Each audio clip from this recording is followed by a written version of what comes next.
you, sir? Don't believe so. I haven't been here in many years. Name's Silas Greaves. Silas Greaves? The bounty hunter?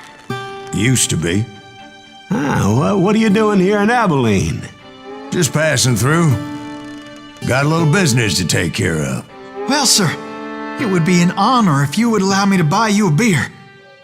Hell, son, it would be my honor to drink it. I'm Molly. Howdy. I'm Dwight. That's Jack and Steve. Ben's behind the bar. Oh, I bet you got some great stories. A couple. Any of them true? Jack, be nice. A few. What about your shootout with Henry Plummer's gang in Bannock, Montana? Is that where you started as a bounty hunter? That's what it says in this here dime novel. Don't believe everything you read in them dime novels, boy. First man I hunted was back when I was riding with Billy the Kid. You knew Billy the Kid? Damn right. That scrawny son of a bitch had no fear. Wouldn't back down for nobody. I heard he collected the 10 stars off any crooked lawmen who crossed him. It was a war, boy. The Lincoln County War. And Billy promised his regulators would take the life of every bastard who helped bushwhack John Tunstall. Kid had a big chip on his shoulder and a hair-trigger temper. Made him dangerous as hell.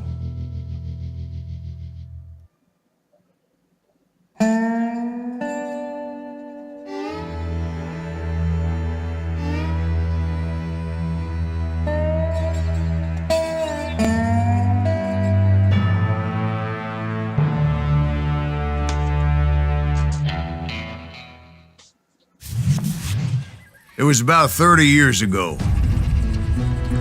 Billy was hiding out in an abandoned farm near Stinking Springs.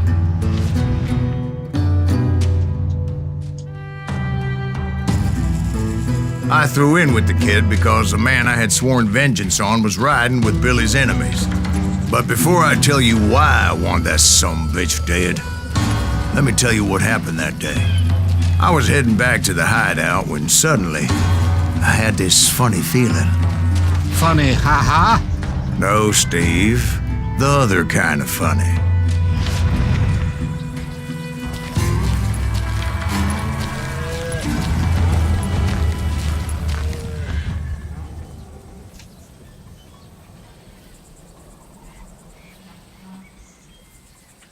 You heard Pat. Need to stay here to keep an eye on the road. That's not fair. We're missing all the fun. I knew those two morons would never let me through. I had no choice.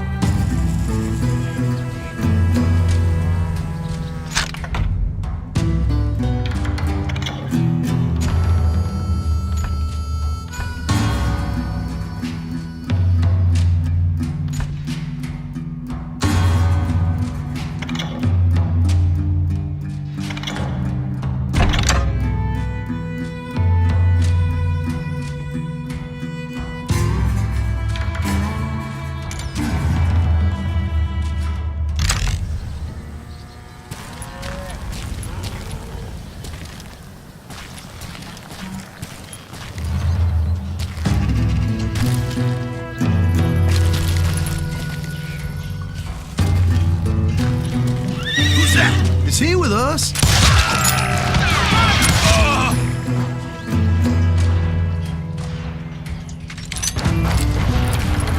Was it Pat Garrett's posse? Oh yeah. I heard the shots and I knew I had to move fast. Garrett and his army of deputies had surrounded the entire homestead. They're coming from the rear! I decided to help Billy and the boys out a bit. So that's just what I did.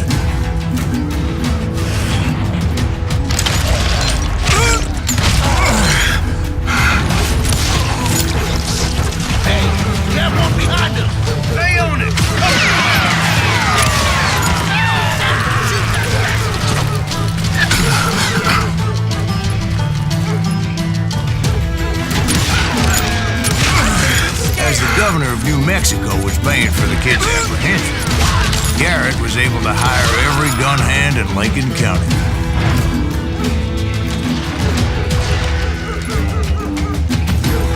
Time to die!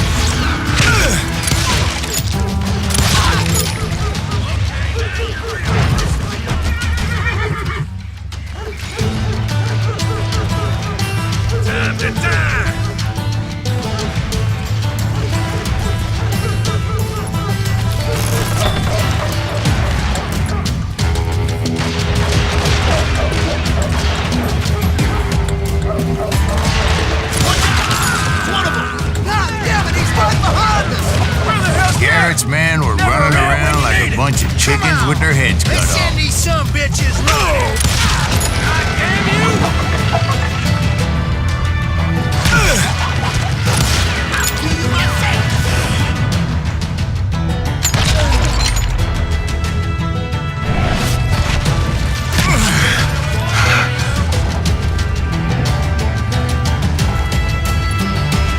You ain't going nowhere.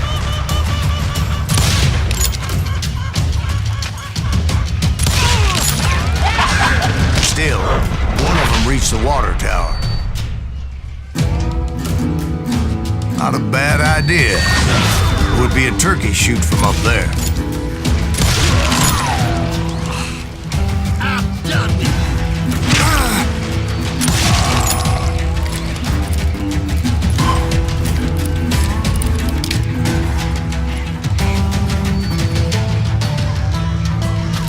Luckily, these shooters Garrett hired weren't the sharpest tools in the shed. Where'd he come from?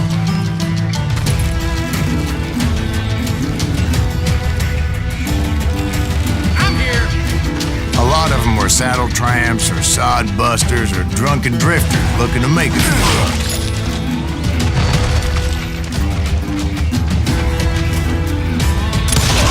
God damn you! You think you can kill me too?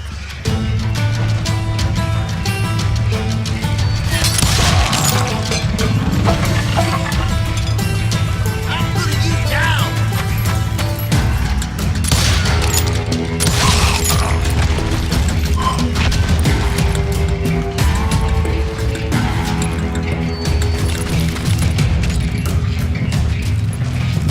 Then, I heard a friendly voice yelling at me from the window. Back door! We'll cover you! Try aiming, you idiots. Truth be told, things weren't much better behind the house.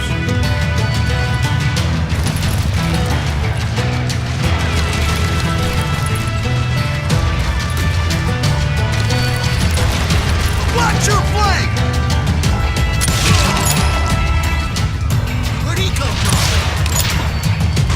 I cut their numbers in half, but that just made the ones that were left twice as mad.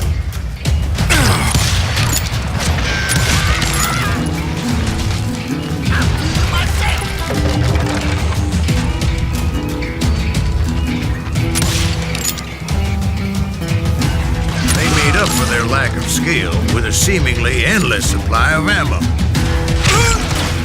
Like that? You can run. Can't hide forever.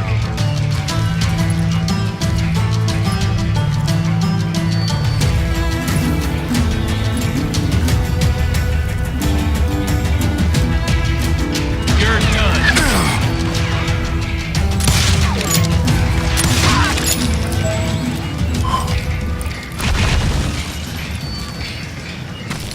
It was a bit of a slog, but I finally fought my way around the back of the house. And like that, You'll I all was be inside, dead, you bastards. none the worse for wear. I passed Dirty Dave. Better than a rat in a trap. You think you can kill me too? And How about upstairs, that? I found Huh? Billy You like and that? Charlie Bouldry.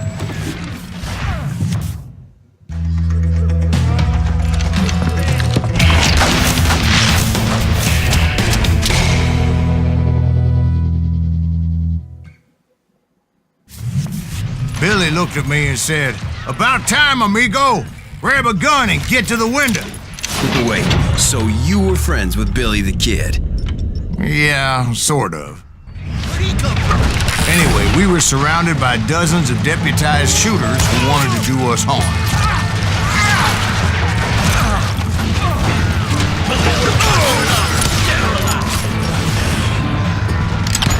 I can keep this up all day. I think I got one. Where the hell Gary get to? Special reaction. Someone shoot out.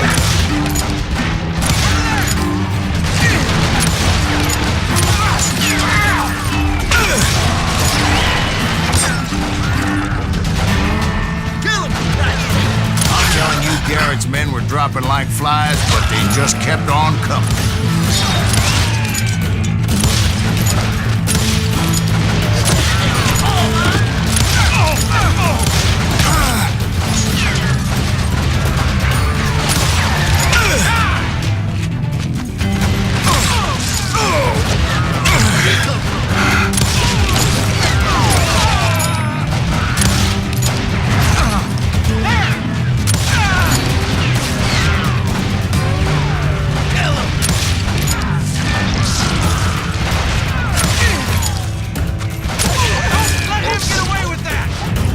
That's when Charlie got hit. "They're catching us in a crossfire," shouted Billy. "Get to the other side."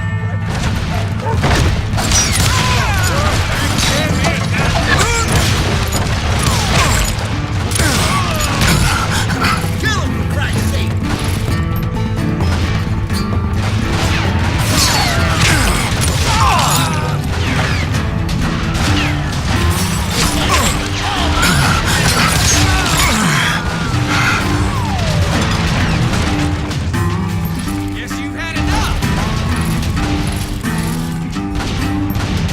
Where'd he come from?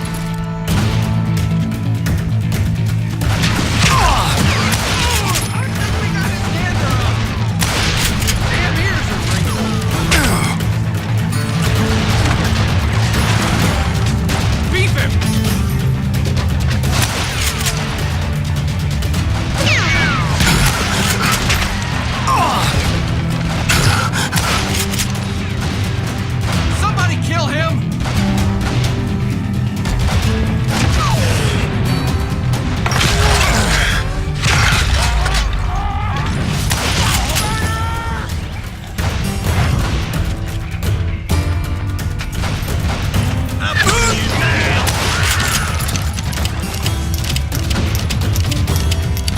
Can't hide forever!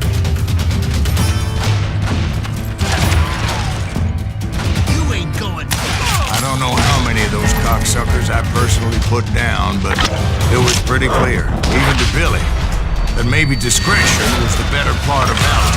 What's that mean? It means that it was time to cut and run. "They got a gatling!" Billy shouted. "Get the horses and bring them round back. I'll draw their attention."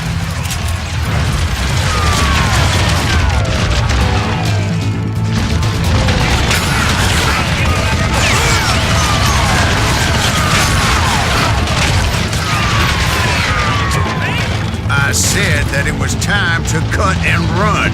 He directed that order at me, and I thought, why the hell do I have to do it?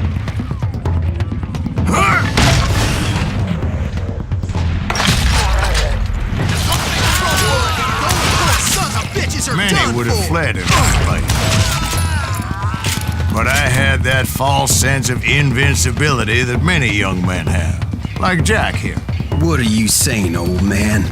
Jack, he's just joshing with you. Yeah, he better be. Mr. Greaves, please continue. Please, call me Silas, ma'am. Now, where was I?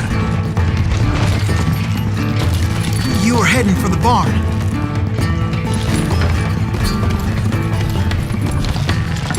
Gonna gut you like a fish!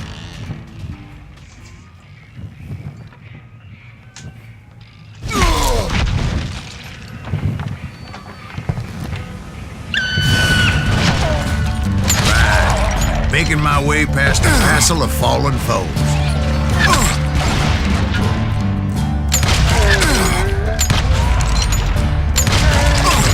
I'm done.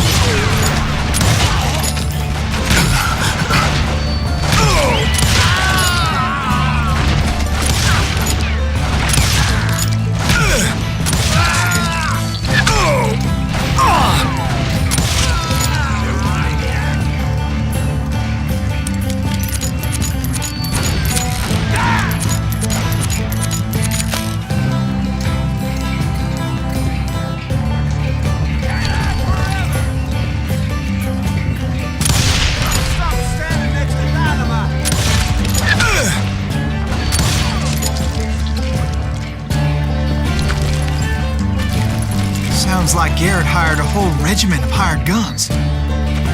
Yeah, and just when I thought I was done with them, more of these hapless bastards would pop up.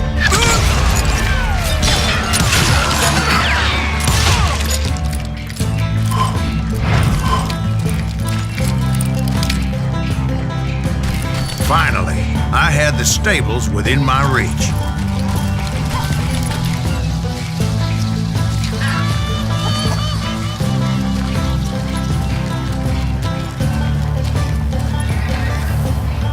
And that's when I met Sheriff Pat Garrett.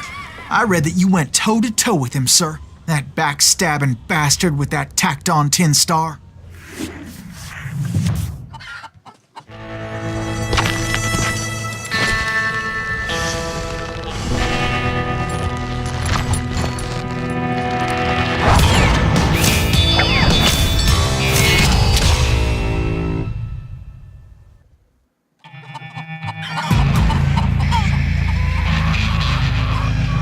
Challenged him to a showdown. You read that in a dime novel? It said he showed no fear as he took your measure with eyes like a rattlesnake.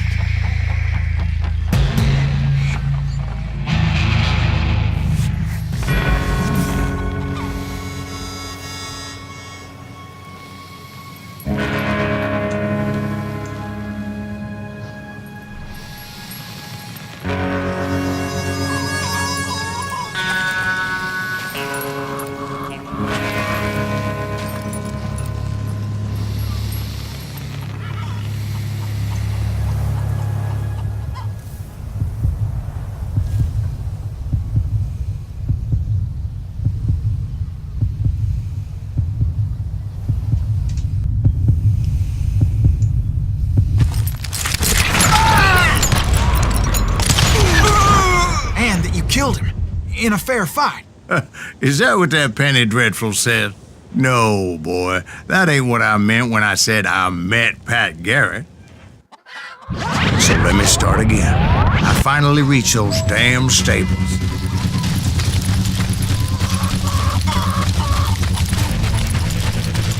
Stepped inside, and last thing I heard was Garrett's voice. That's not Billy. And go on, how did it end? And, boy, that was just the beginning.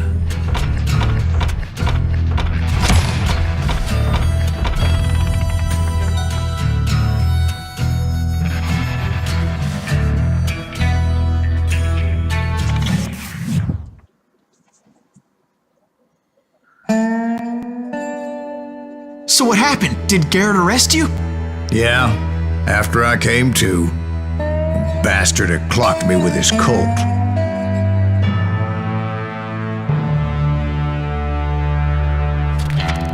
And the kid surrendered? When he realized there was no getting out of there alive. So they locked you up in Lincoln? Indeed they did. Sentenced me to hang right along with the kid.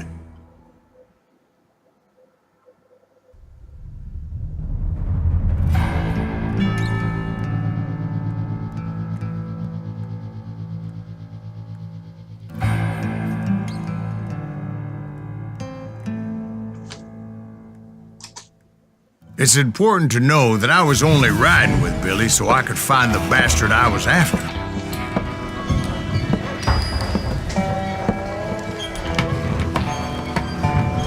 He was with John Kinney's gang, and they were sworn enemies of Billy's regulators. Why were you after him? I owed that son of a bitch a bullet for what he had done to me and mine. Instead, all I got for myself was a goddamn death sentence. Luckily, it was right around then that I heard Billy make his move. He shot Jim Bell and a few other guards as he made his getaway. Later, they wrote that some lady friend planted a pistol for him in the privy. What the papers didn't say is that Billy helped me escape too.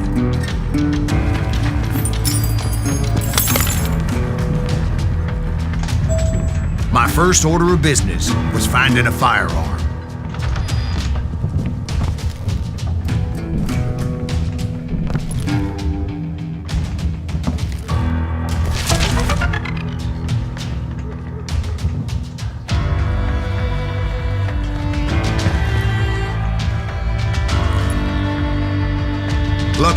located Deputy Bob Ollinger's mean-ass shotgun.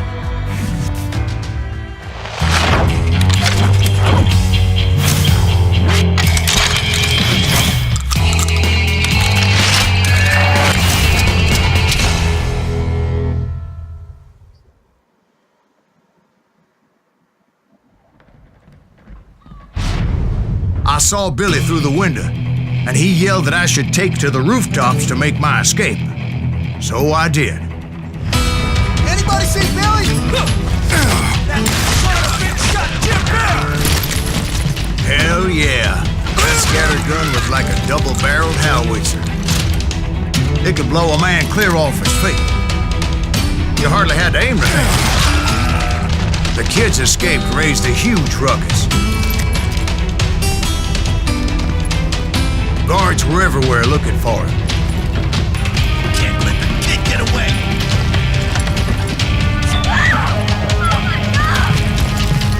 Anybody see him?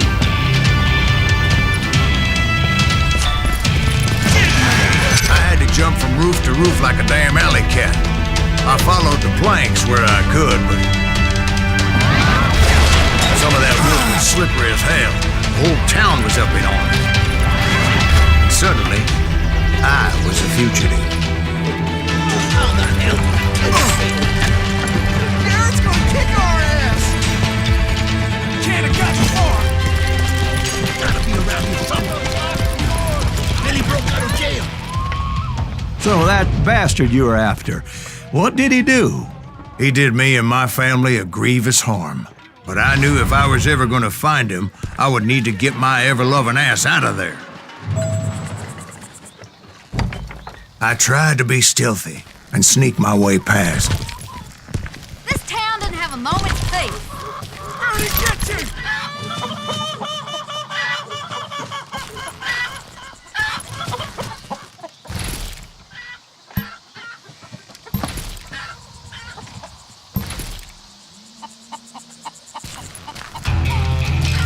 You!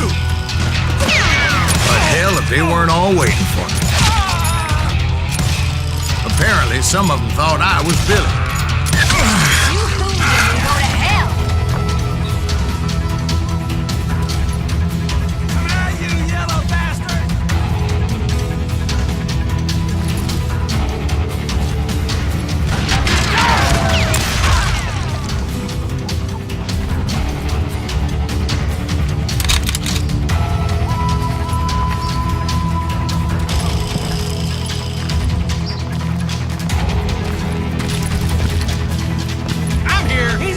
Somewhere.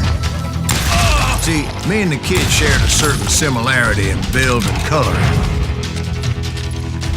I was just glad I had Deputy Bob's mean-ass shotgun.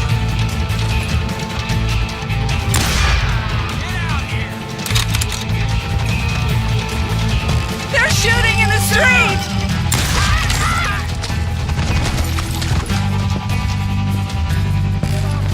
Get your headstone! There's children here. So much lead was whizzing by my head, it was like everyone in Lincoln wanted to put me in the ground. I knew I needed to find a horse.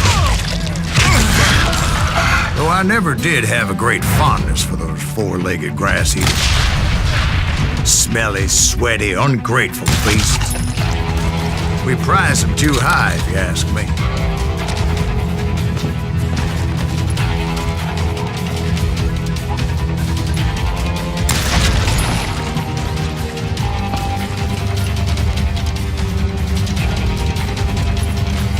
Leave him to me! Put down your weapon!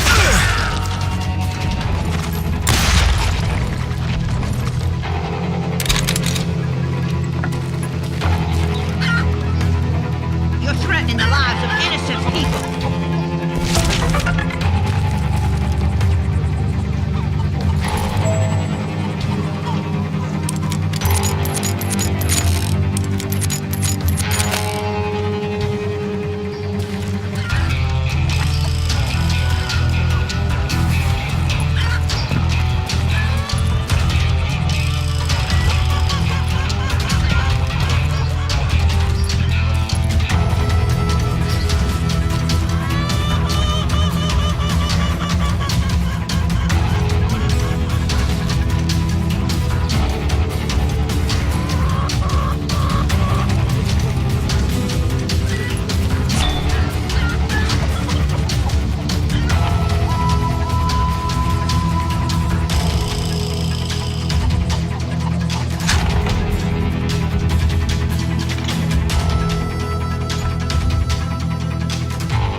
but where was the kid while you were busy getting shot at? Gone. And that's when it occurred to me why Billy set me free. There!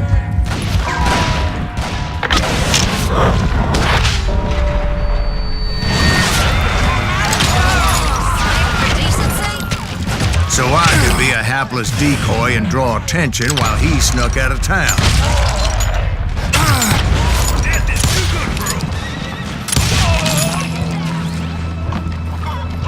I knew if I made it out of there in one piece, no one would put a price on my head. Because everybody in Lincoln would be dead?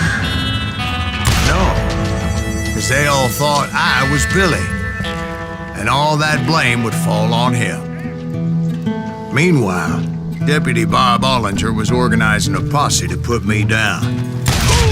He was already a mean son of a bitch, but he was doubly pissed that I stole his mean-ass shotgun. Anyway, it was me or them, and the only way forward led me straight to perdition. But the cards were dealt, and I had no choice but to play them.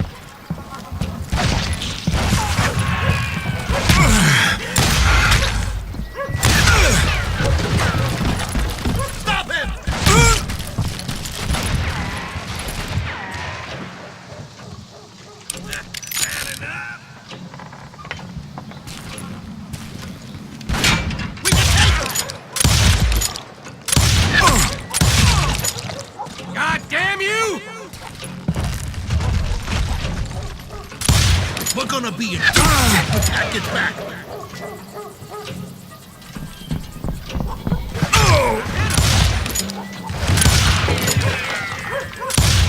Kill him! Get out here, you coward!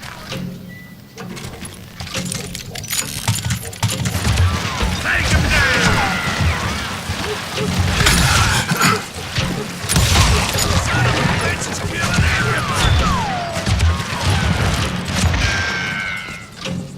Don't let him get away!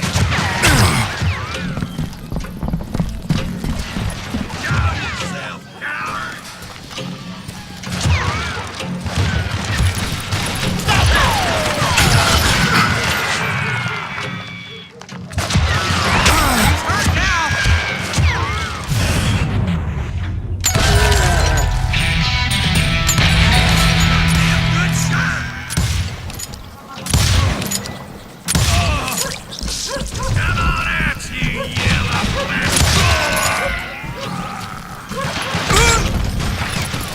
I'm putting you down!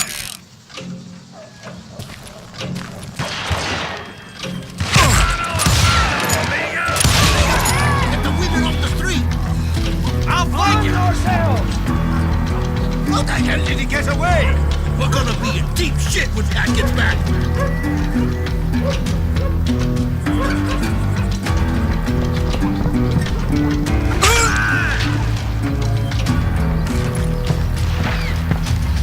Kill him!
Finally, I found what I was looking for. The stables on the edge of town. I guess Billy saved your ass, taking out Bob Ollinger the way he did. Billy didn't kill Bob. Well, sure he did. He dispatched him right after he shot Deputy Bell. No, sir. Because Bob came right up behind me, angry as hell that Billy had lit out. "Hello, Bob," I said. "I think you better let me go." And he says, "I don't think so, boy. Not with my shotgun." So we stood there in the middle of the street, eyeball to eyeball.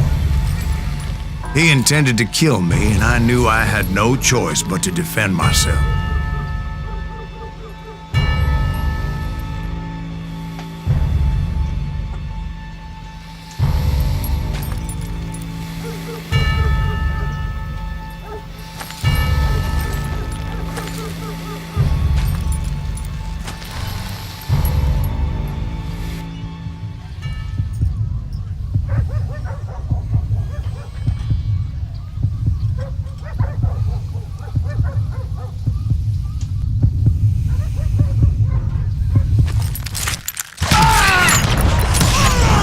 I killed him in a fair fight. Everybody saw I had no damn choice. Well, Lincoln got a mite depopulated that day. Pat Garrett gunned down Billy 3 months later, so his escape was all for naught anyway.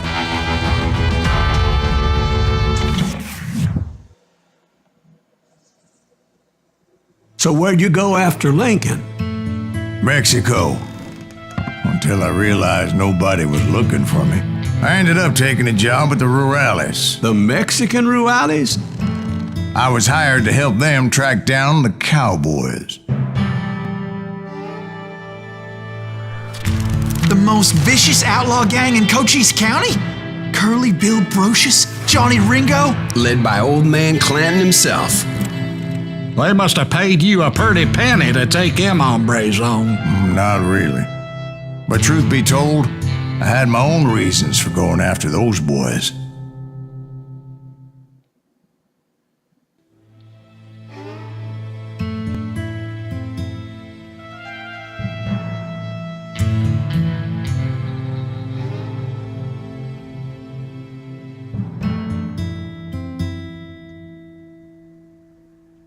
Skill activated.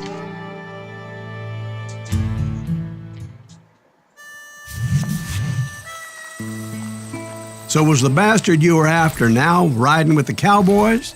Roscoe Bob Bryant was his name. Oh. But no, this time it was a different bastard I was after. The aforementioned Mr. Ringo. And yes, he was working for old man Clown. I came upon them robbing a stagecoach, which wasn't surprising, being they were such murderous thieves and bastards.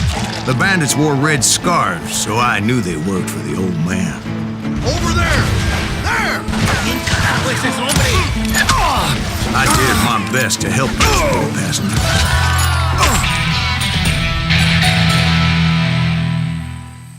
Show yourself, coward!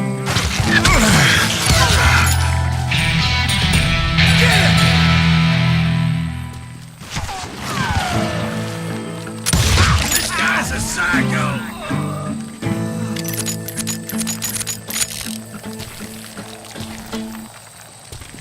You can run, but you...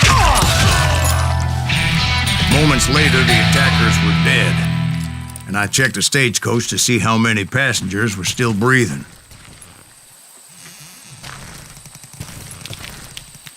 None. It was then I wondered if the rocks weren't hiding more bandits. Was that all of them? Or did I just hit the rear guard? I quickly got my answer. They attacked from on high like Apaches often did.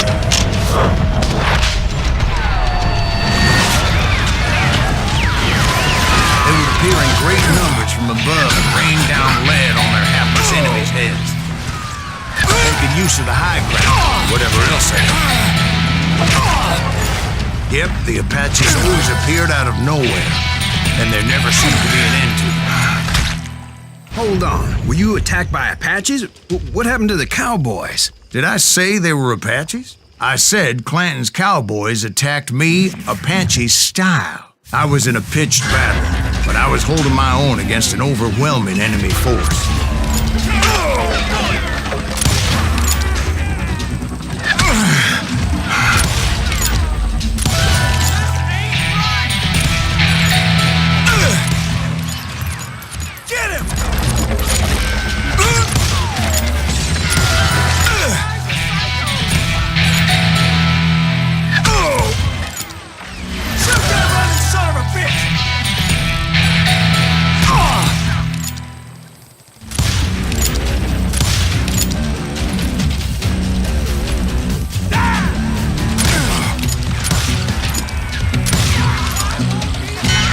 See, at the time, I was still pretty green, but often blundered into regrettable situations. But I just kept shooting at anything I could see up in those damn rocks.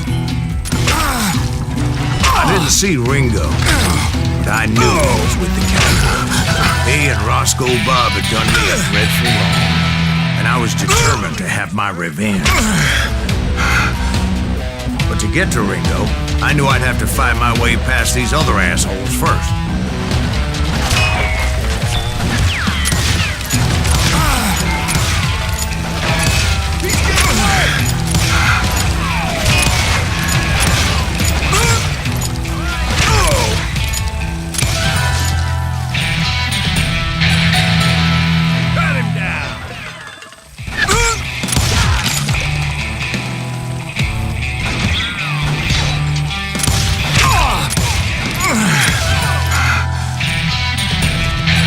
Unfortunately, I was running out of ammo.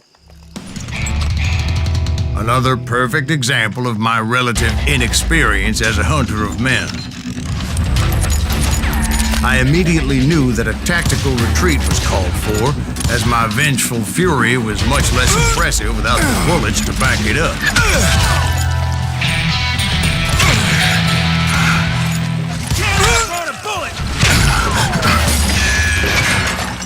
Finally, they managed to corner me.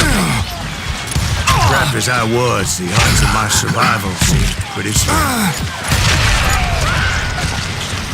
Luckily, serendipity was on my side as I suddenly spotted a way out of my predicament.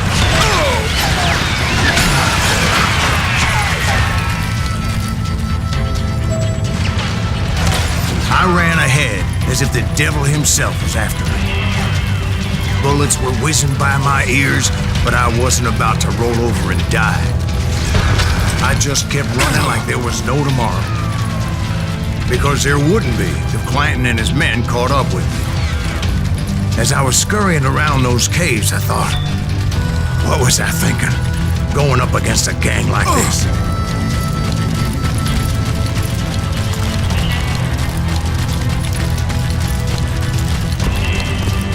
I just kept running, not knowing where the hell I was going.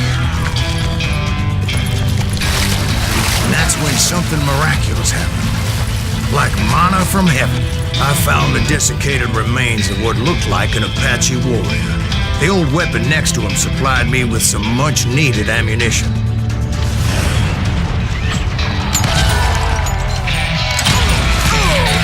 Pat Masterson once told me it was more important to be lucky than good. He would know.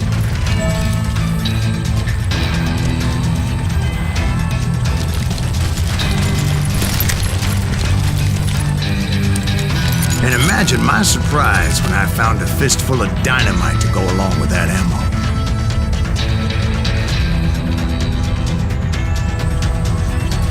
That stroke of good fortune evened the odds and bolstered my confidence. It was time to turn the tables. Time for the prey to become the predator. Time for the hunted to become the hunter. Time.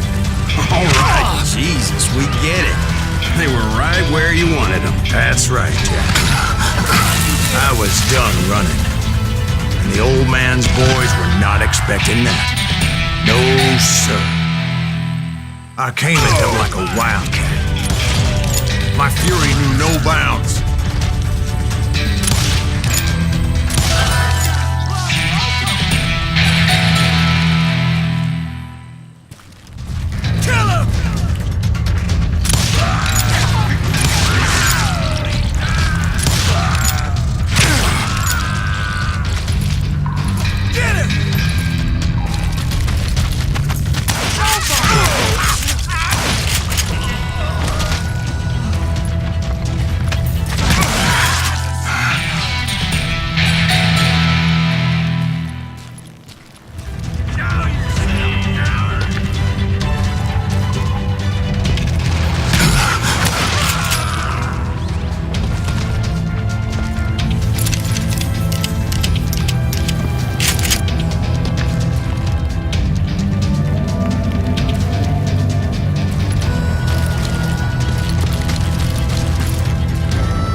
It was finally time for that old man to pay for his sins.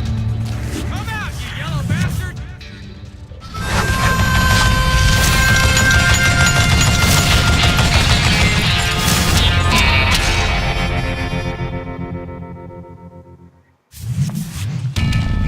I yelled out at the top of my lungs, "Clanton, I'm coming for you!" A little stealth might have made more sense, to be perfectly honest. Because that old fool had a Gatling gun and enough bullets to last him till kingdom come. But I knew I could not let that deter me. Not if I was to find and kill Ringo. I needed to get that old man off that gun.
Most everyone thought it was the Ruales who had come up against him in Guadalupe Canyon, but it was just me. Try me instead, you coward!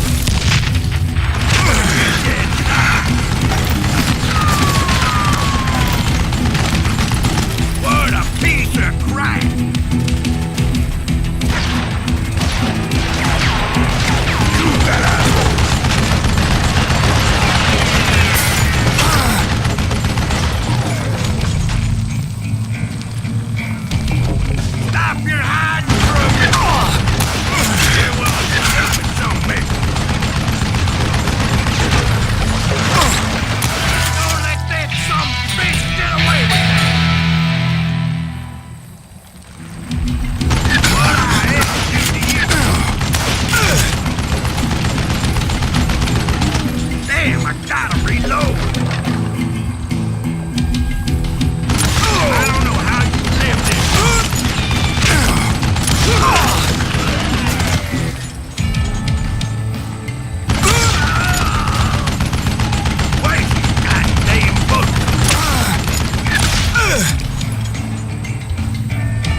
Apparently, one of the cowboys made it out of there alive and told Ike and Billy Clanton that it wasn't a Mexican who took their father's life that day.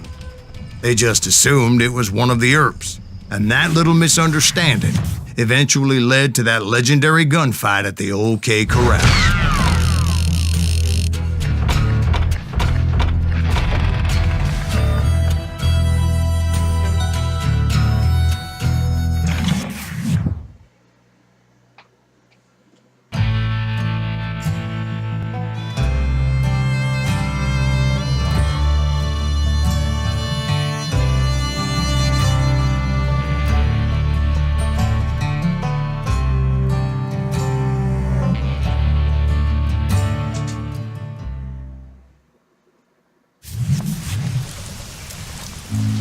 A few weeks after that dust-up at the OK Corral, I was still after Johnny Ringo. I had tracked him and the cowboys to their hideout at a sawmill, and they were loaded for bear.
What exactly did Johnny Ringo do to piss you off? Well, him and that other bastard. Roscoe Bob Bryant? Yep. They both deserve to die, and I promise I'll tell you why. But first I need to tell you about the Cowboys' new boss, Curly Bill Brocious. Herb's coming! Get ready, boys.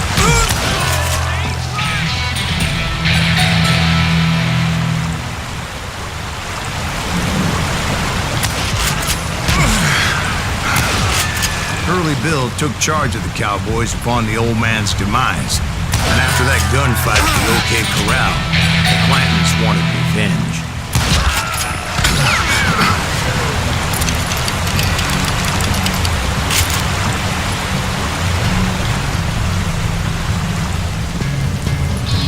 Take him down!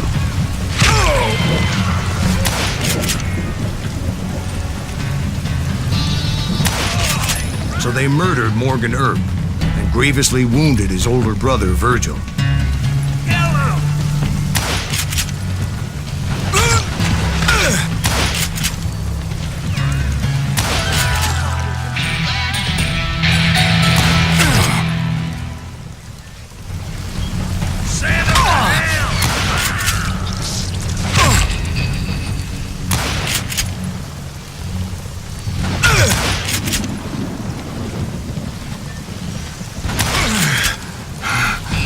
This some bitch is pissing me off.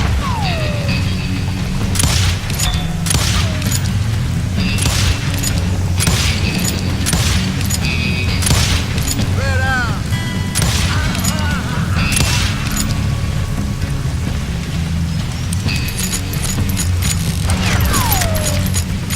Is that one of Wyatt's boys?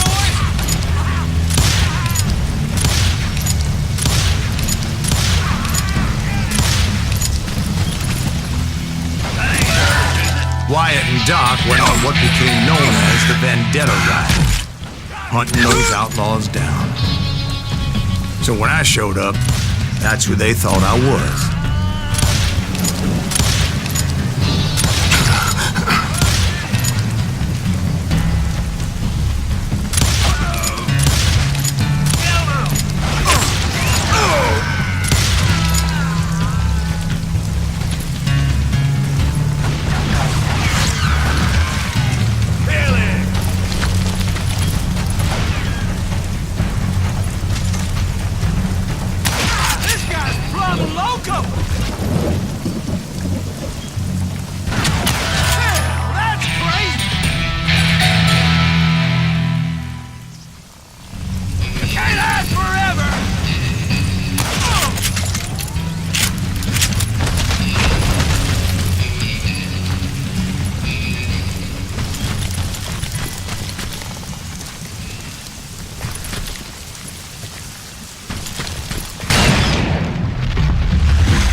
There were killers around every corner, all wearing red bandanas.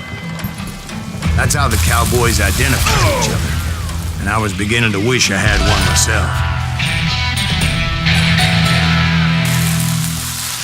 Get down!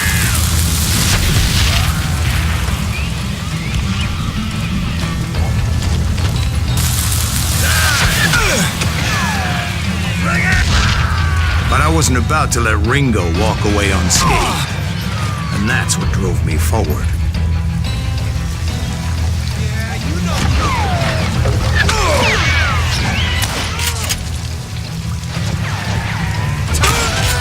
They say that Ringo was infernally fast. I hardly saw anyone faster, boy.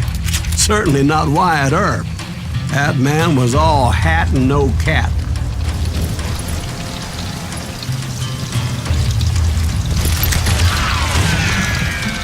Put some holes in them! Earp wasn't much of a match for him, but Doc Holliday might have taken him. That Lunger should have kept his nose out of it. They never charged anyone for the murder of Morgan Earp.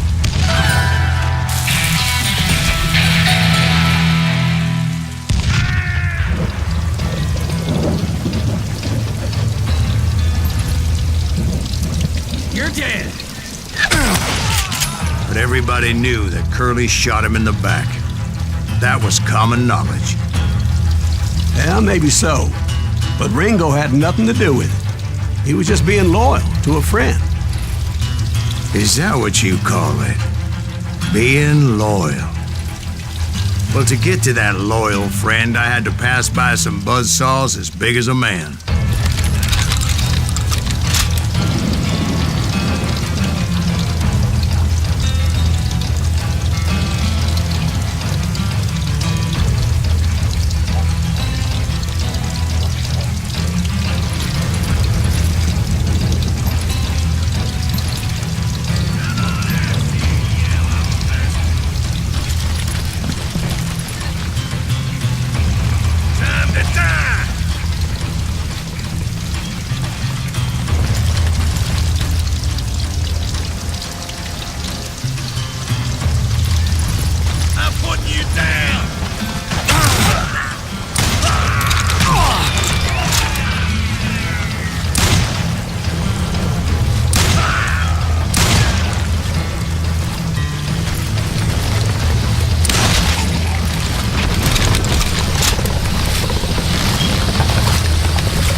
What's that, Dwight? After old man Clanton died, why didn't his son take over the cowboys?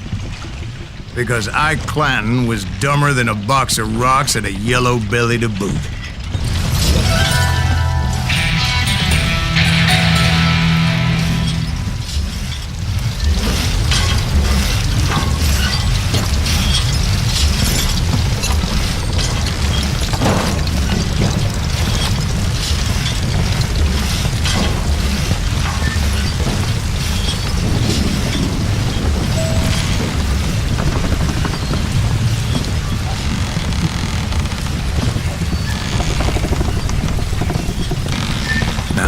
Where was I? Taking down the entire cowboy gang single-handed. Indeed I was, Jack.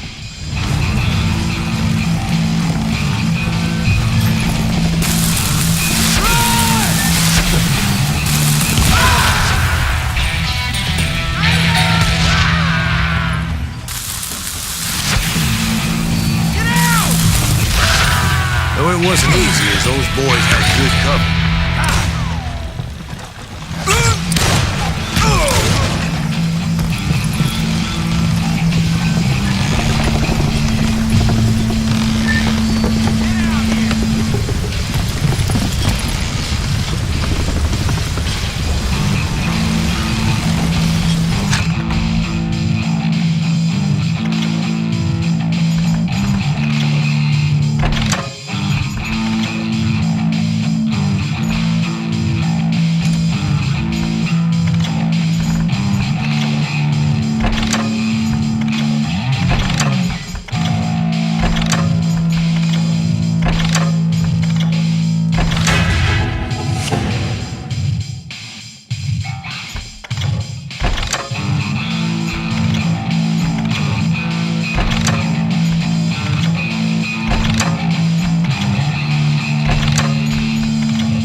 deactivated.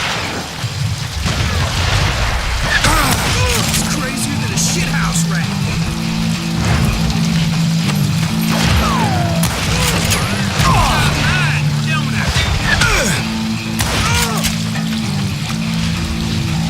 That's right.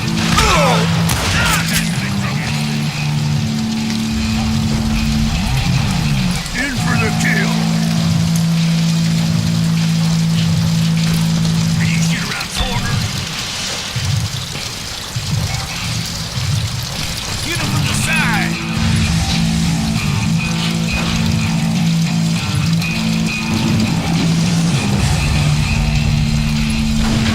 There he is. Death is too brutal. Keep shooting. I don't mind. Blame him.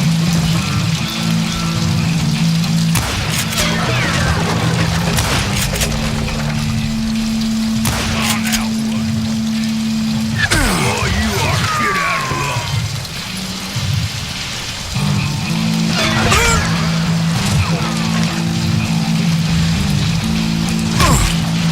That's some bitch. Don't let that asshole get away with this.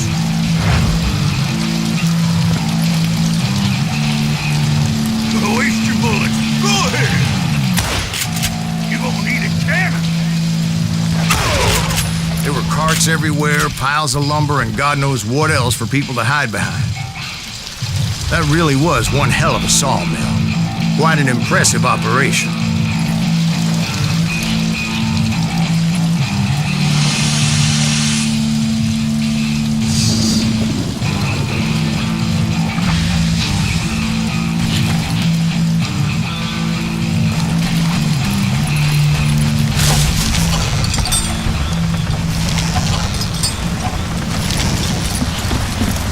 And where was Curly Bill? Did you see him? I'm about to get to that, Ben. Patience. I'm painting a picture here. There was this beautiful waterfall and a crystal clear stream that led to a verdant valley that was truly...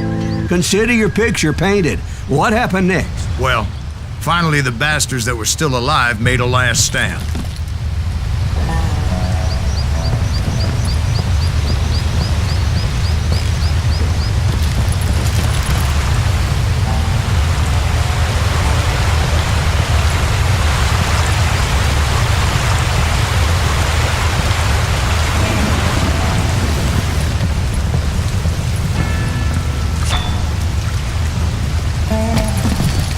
Curly Bill, Johnny Ringo, and his compadres took off into the lumber yard, and I followed after.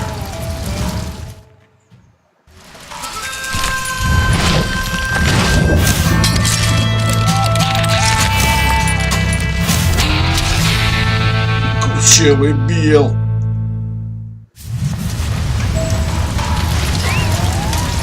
Are you saying they ran?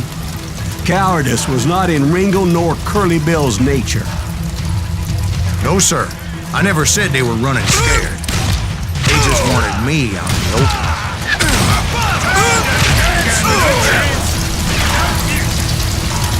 You working for Wyatt Earp?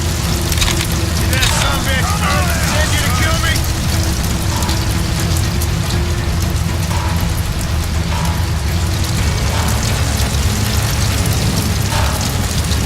You're going to the gates of hell. Big mistake coming at me.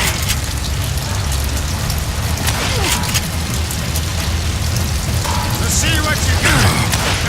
Be right here.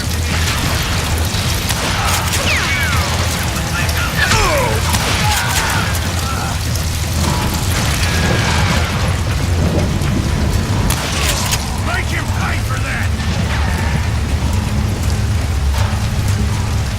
I didn't like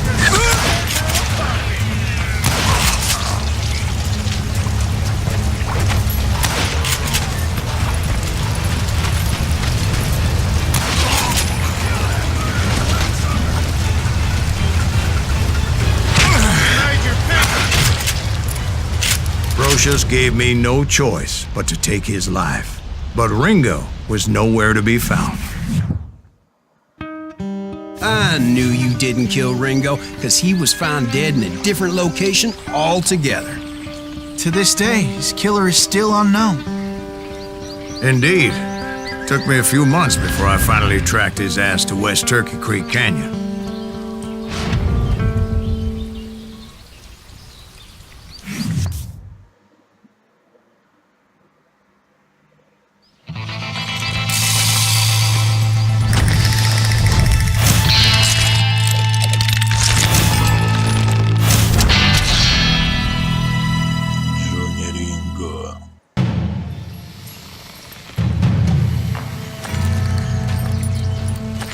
That's incredible, sir. I always thought that Doc Holliday was the one that killed him.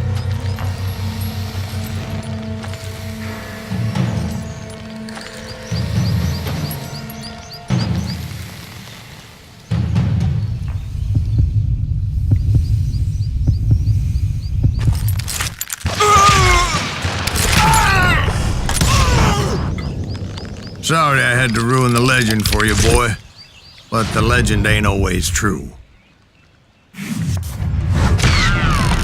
Doc Holliday had nothing to do with the death of Johnny Ringo.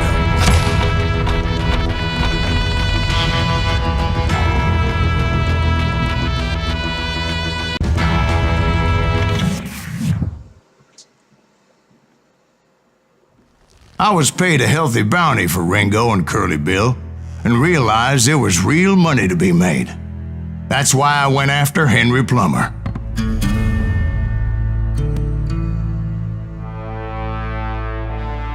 Now, wasn't he the sheriff who augmented his income by shaking down miners and robbing gold shipments? That's the one. Oh, yeah, I remember him. He ran that gang of thieving outlaws called the Innocents. So it's true that you went toe-to-toe with him? Indeed I did, son. Indeed I did.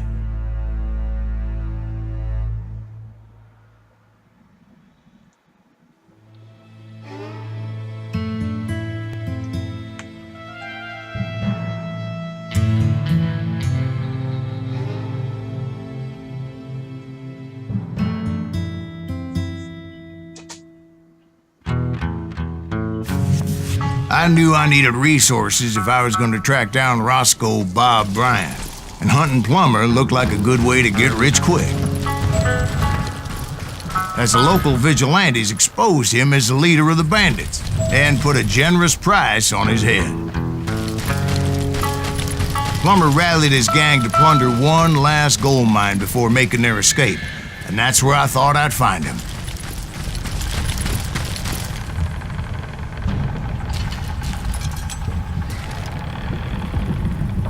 It makes me nervous, Danny.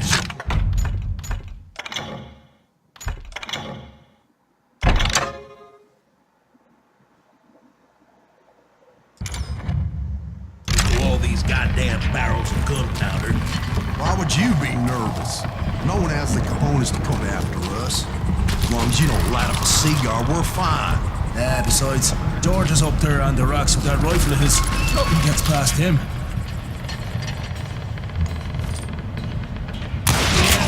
As my late father pointed out more than once, God made men, and Samuel Colt made them equal.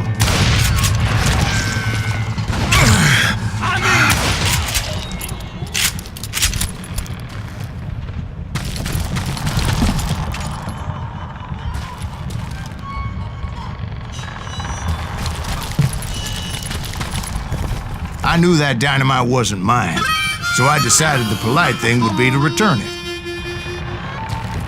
It was the biggest gold rush since Sutter's Mill in '48. Unfortunately, prospectors weren't the only ones drawn to those riches.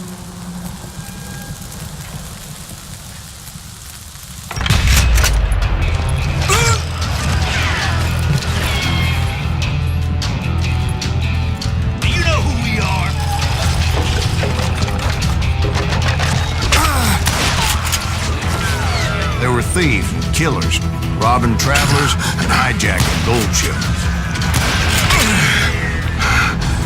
Like those that ran with Plummer, Some were just regular folks I knew from town, drawn by greed and easy pickings.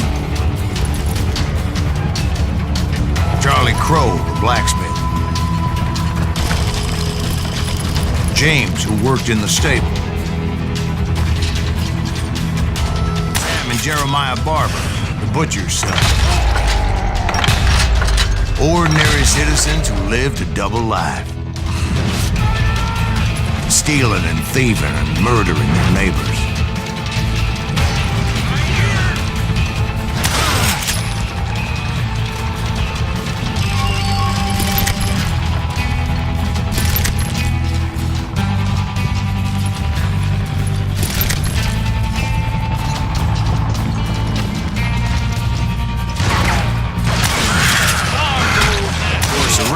Veterans of the Civil War. Stone-cold killers trained on the bloody fields of Shiloh and Antietam. Plummer had a lot of men on his payroll. A hell of a lot. That son of a bitch pretended to protect the public with one hand while stealing them blind with the other. He set up a defensive perimeter which I had no idea how to breach.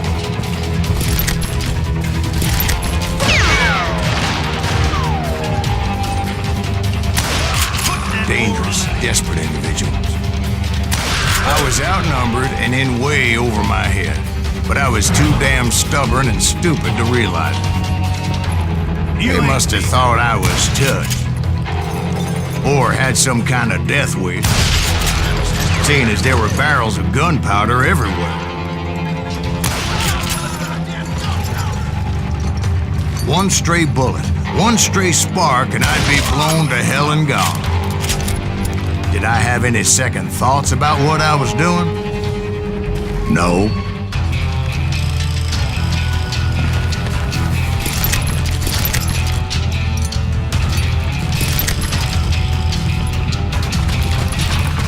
I thought I was some kind of hero.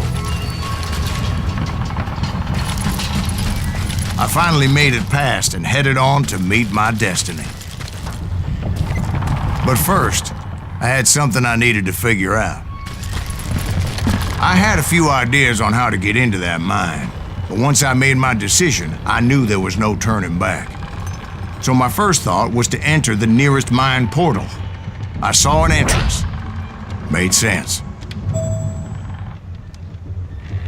It was the quickest way in, but that also made it more dangerous, as there would undoubtedly be enemy pickets posted along the way.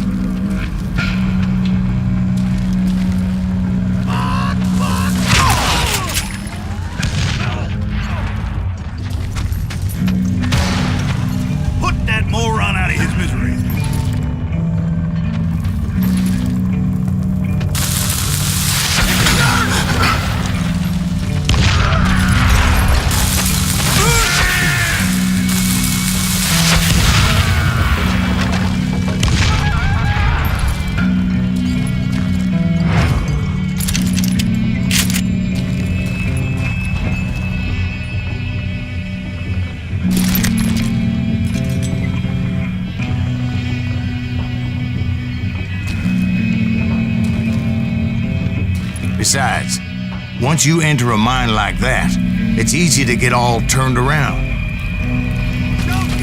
And that confusing maze of corridors wouldn't even be the worst of it. Catch him in the process. Some of those shafts could be as deep as hell. Damn him to hell.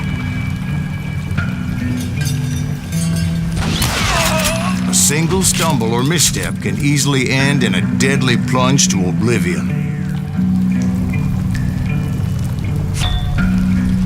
You must be about out of bullets.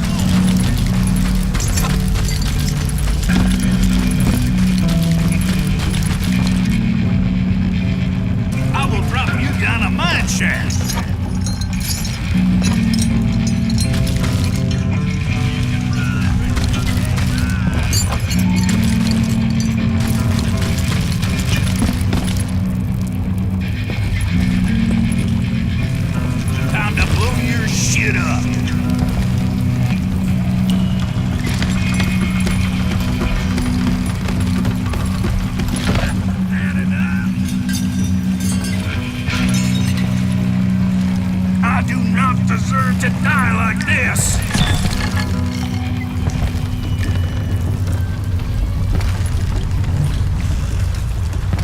ain't beefing me.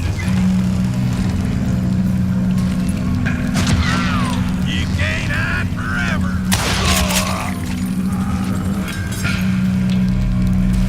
Quick reflexes often make up for a lack of common sense.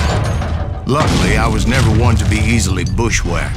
I would just need to be careful not to blow myself to kingdom come.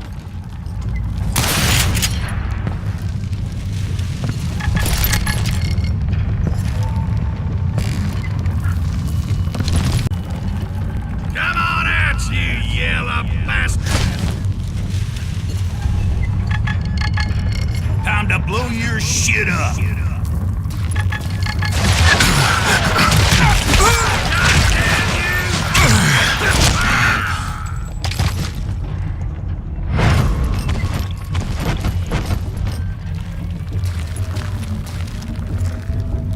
One wrong bullet could have turned that mine into a dad-blasted tube.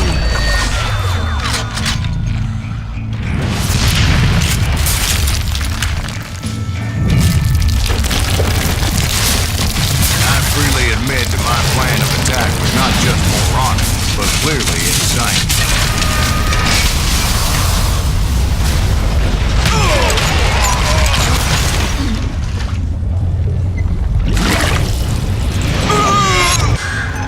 It's a good thing that I abandoned that ridiculous plan before I even tried it.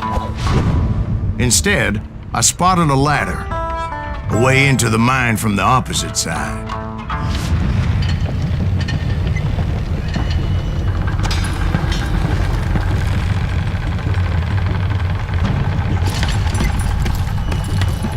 There was a long way around, but that approach seemed more sensible at the time. Of course, being I had a problem with heights, that scaffolding scared the bejesus out of me. Climbing down that ladder required some caution, because even though I had a younger man's reflexes, no man can dodge a damn bullet while climbing down a rickety ladder.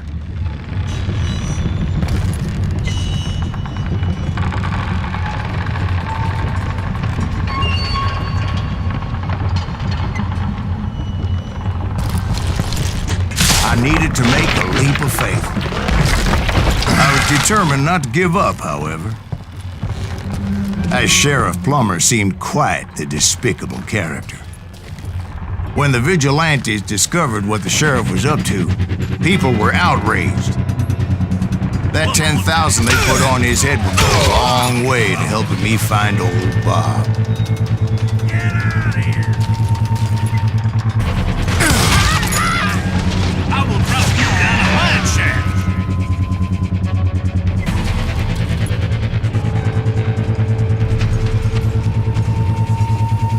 You ain't beefing me. And I have made it my mission to settle that score come hell or high water.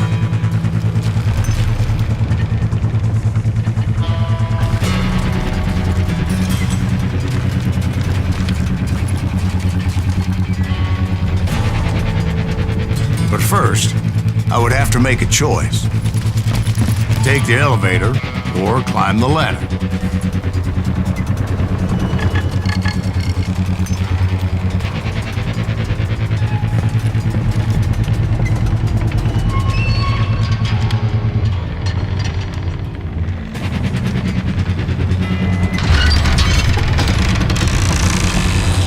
I picked the more convenient and more dangerous route. Who the hell are you? I do not deserve to die like this. Let's do this.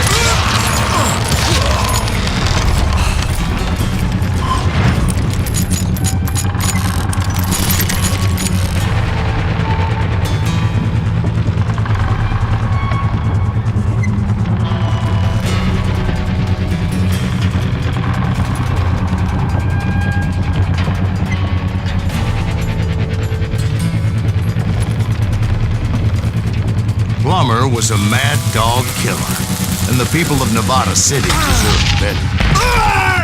Nevada City? Well, I thought Plummer met his maker in Bannock, Montana.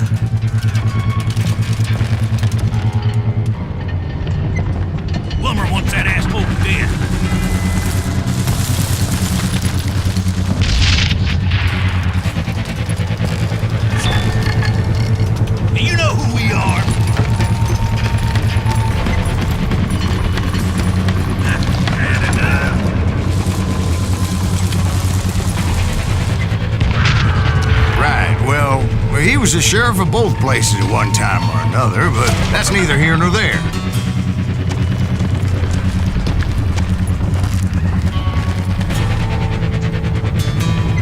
You can run and hide forever. Time to die.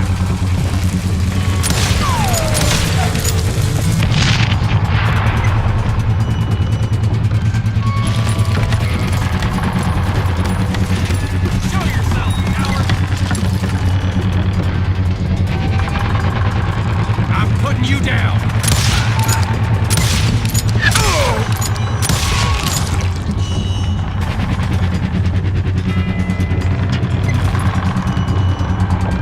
Time to die.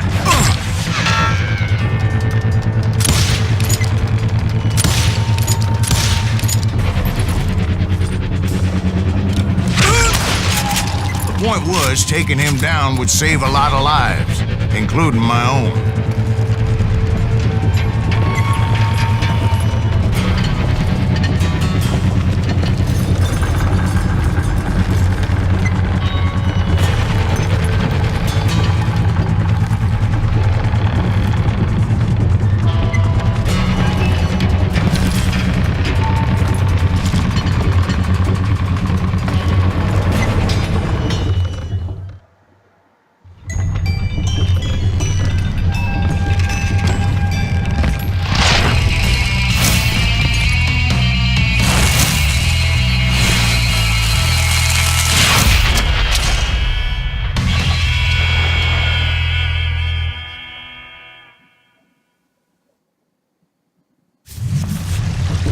This is gonna hurt. Well, this day is getting worse and worse for you. Ain't it? Henry Plummer was clearly unhinged, and I could see right away that this was going to take some doing. Bastard! I can shoot too!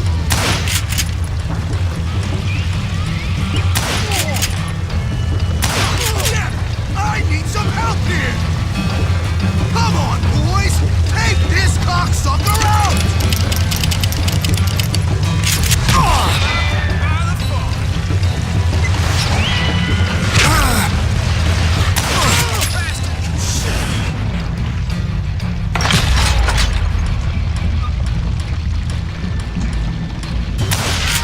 I can't hear you.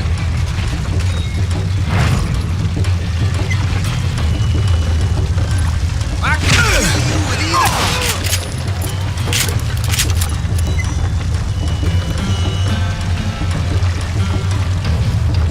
You ain't kidding me!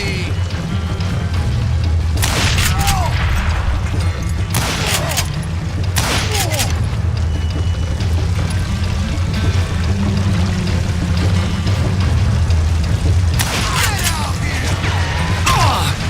You can shoot, but can you aim? You're really chapping my ass! No blood money for you today! Why don't you just join the service?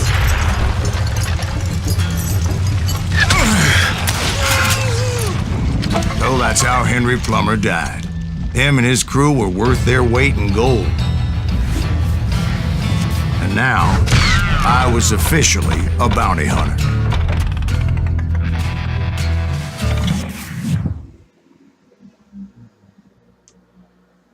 So, did you finally go after that Bob feller? Well, I heard word he was in Kansas with John Wesley Hardin. So that's where I went. Where in Kansas? Abilene. Why do you ask, Ben? No reason. Was Hardin as fast as Ringo? Ringo was fast, but John Wesley was as fast as the devil himself.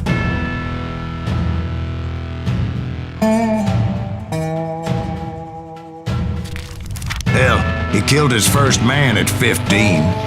From that day forward, he had a price on his head and wouldn't back down for nobody, not even Wild Bill Hickok himself.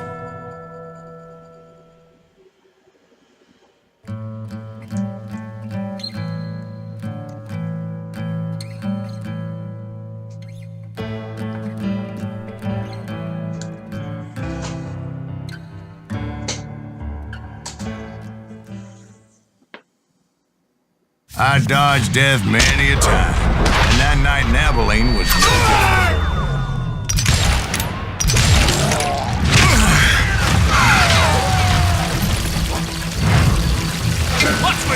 I was there with the intention of finding that bastard Bob and collecting the bounty on John Wesley.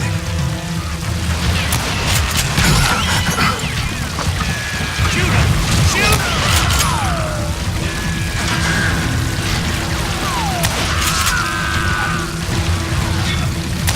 God damn you!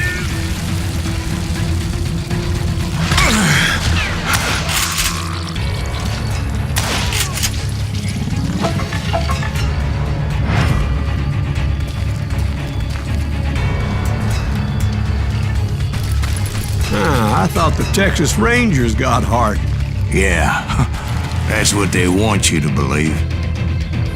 It was cold and a witch's tit and a brass bra that night as I fought my way past his loyal compadres.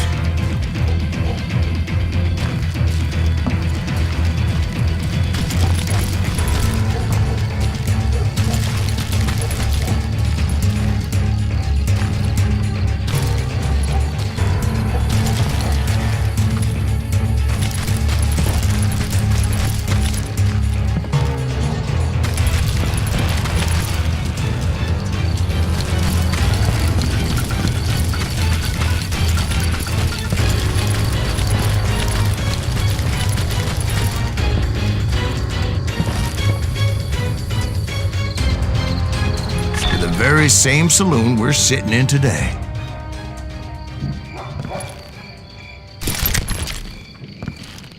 Look around and imagine this place painted in blood. Hardin was waiting for me, and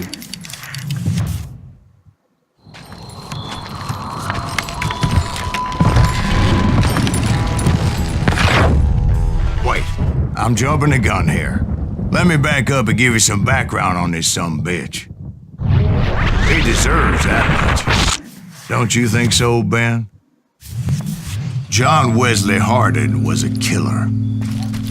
By the end, he confessed to taking the lives of 42 men. He was a bona fide folk hero by then, and had amassed a gang of armed miscreants and other assorted thugs. He and his men set up camp outside of town, and I was hoping Bob was among them. Shoot that son of a bitch! They didn't ask why I was there. They knew, as most of them were wanted as well. I figured Hardin was here somewhere, but to get to him, I'd have to get past his gun hands. And that was easier said than done, as most of them were as foolish and full of bravado as I was. I had to spill a lot of blood to find out Hardin wasn't in that camp. He was carousing in town with his closest friends.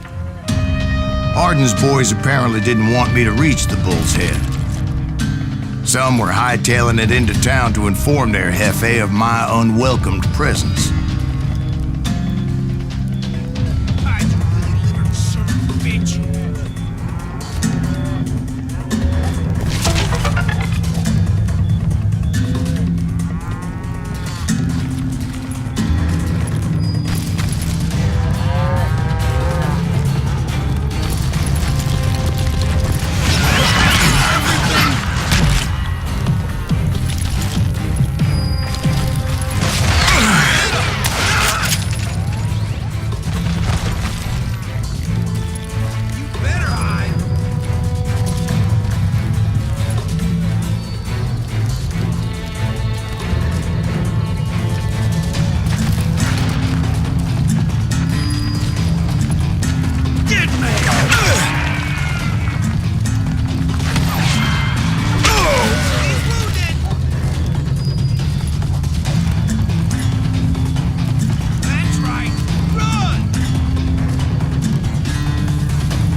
I wondered if Bob was among them.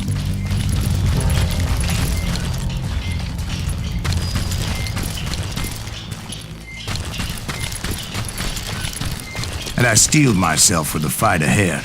For as good as I was, deep down I wondered if John Wesley wasn't just a little bit better.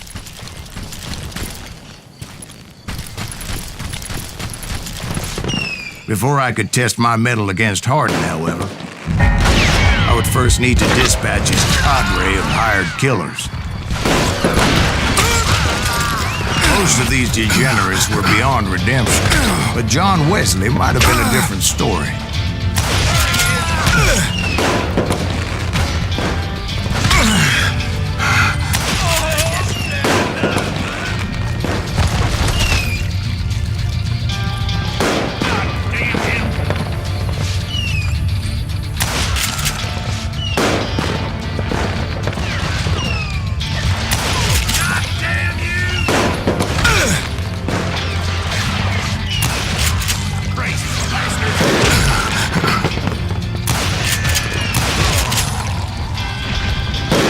I didn't learn until later that that night was in fact his birthday celebration.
I think I already mentioned that I found Hardin in this very saloon.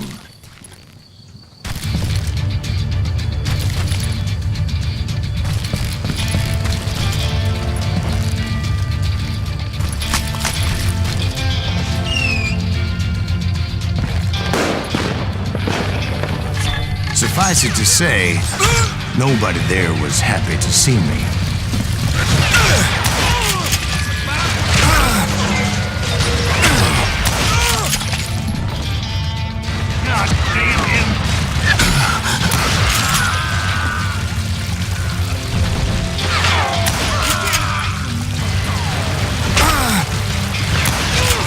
In fact, I felt a certain hostility.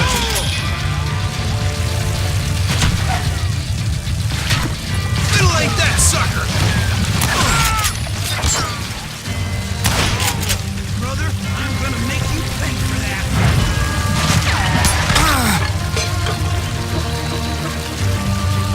You can't hide. I was disappointed that neither Bob nor John Wesley were among the dead. But that was short-lived, as a moment later I was facing down the fastest gun in the West.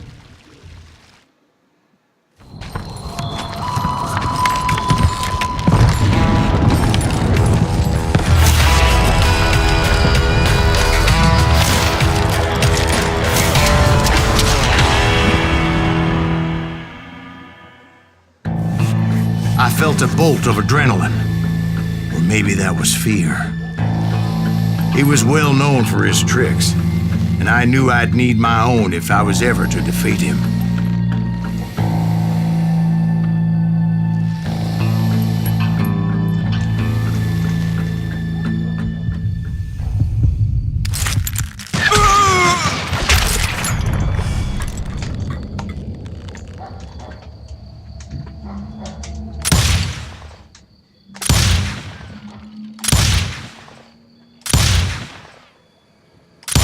man was faster than greased lightning.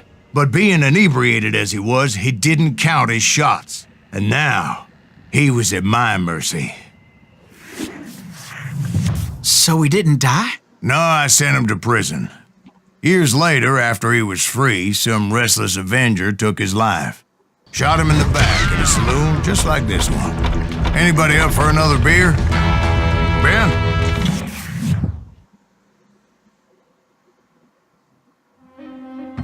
Thank you, darling.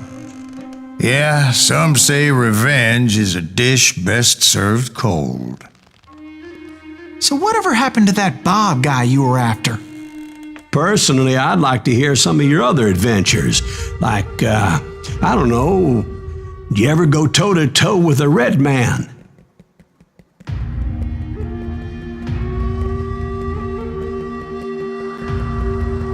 Yes, I did, Ben. I remember once I was after this renegade Apache, Grey Wolf. Strangely enough, revenge was also his primary motivation.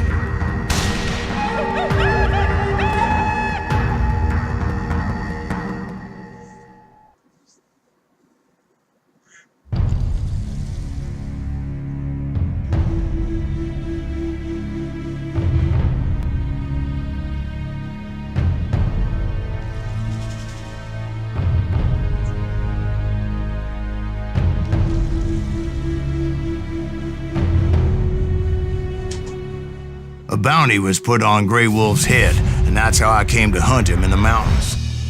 Mountains so high they tickled the nether regions of heaven.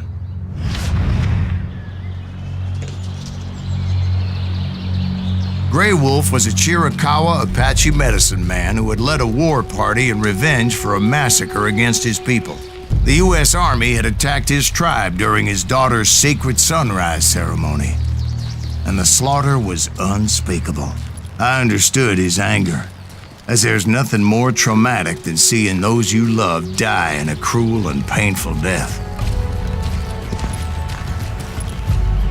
Right from the beginning, I couldn't shake the feeling that Grey Wolf was watching my every move.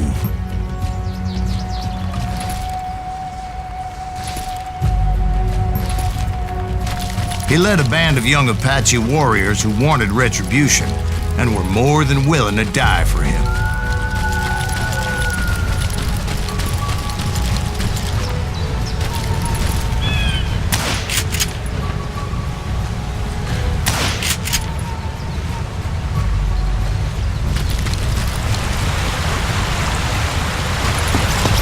They saw me before I saw them.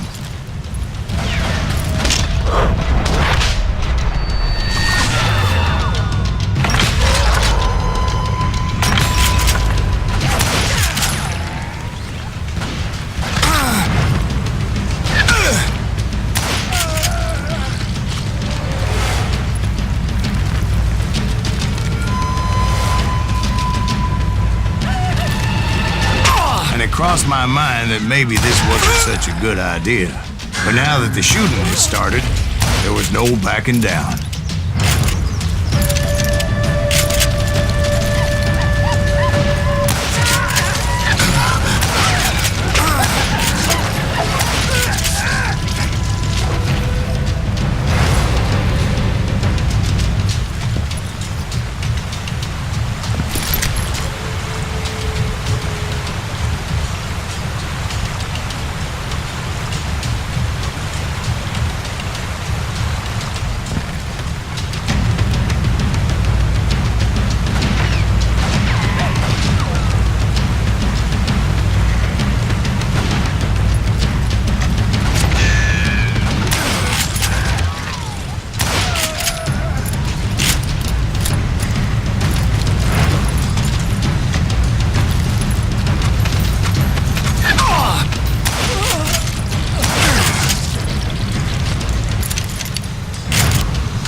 It was rugged country, the winter home of the Chiricahuas, and that's why they had retreated there.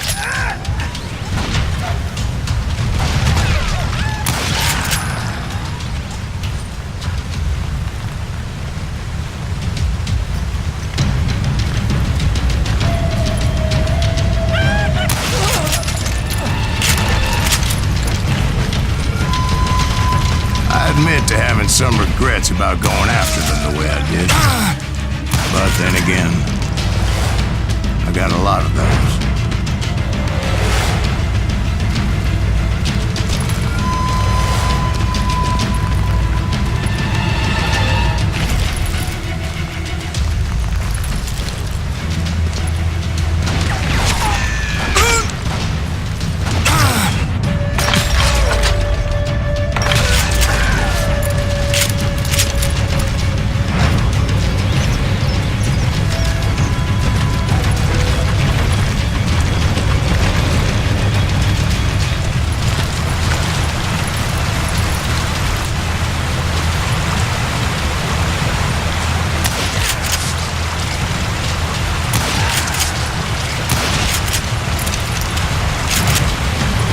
Find Grey Wolf?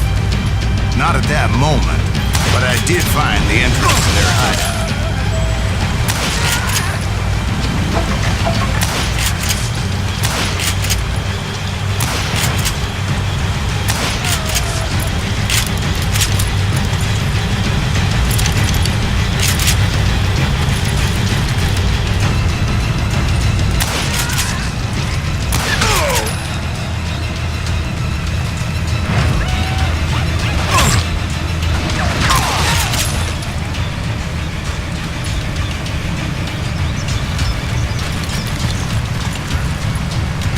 Deep crevice that led to a deeper cave.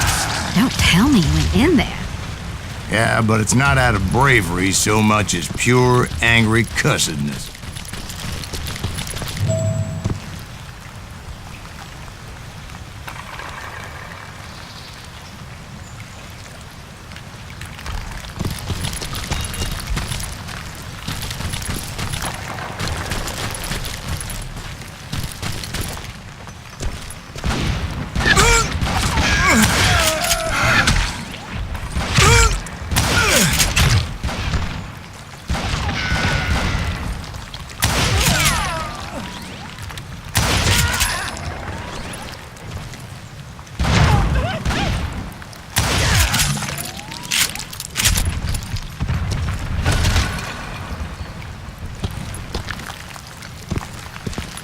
See, back then, I had a stubborn streak a mile wide, and I wasn't about to back down.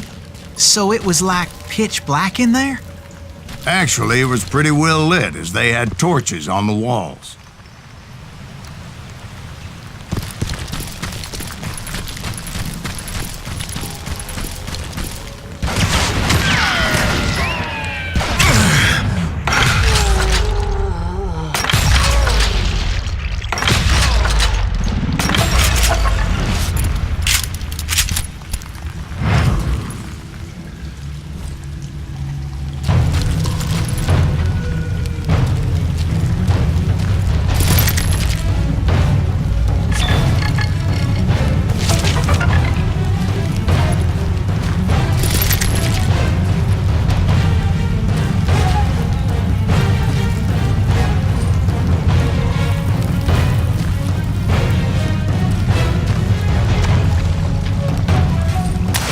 Was his cave?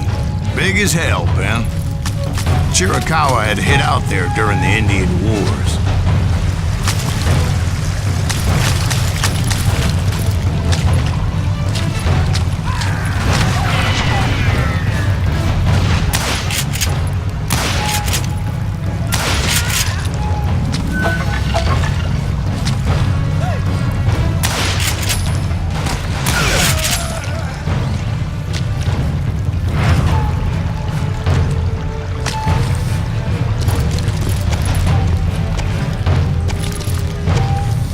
They thought it was haunted with the ghosts of those murdered by the horse soldiers. The cave was haunted with dead Indian ghosts?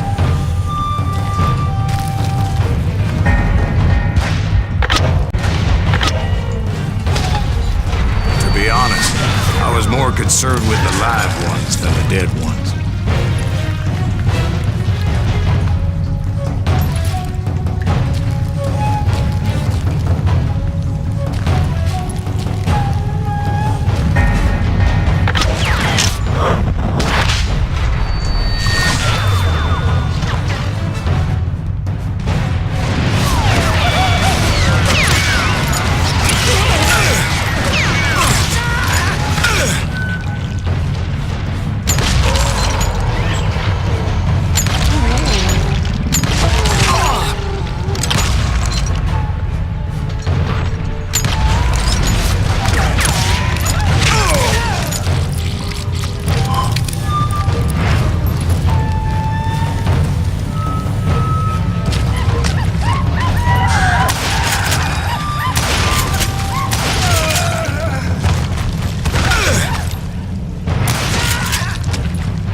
come you know so much about engines? A few years back, I was married to 2 Mescalero women.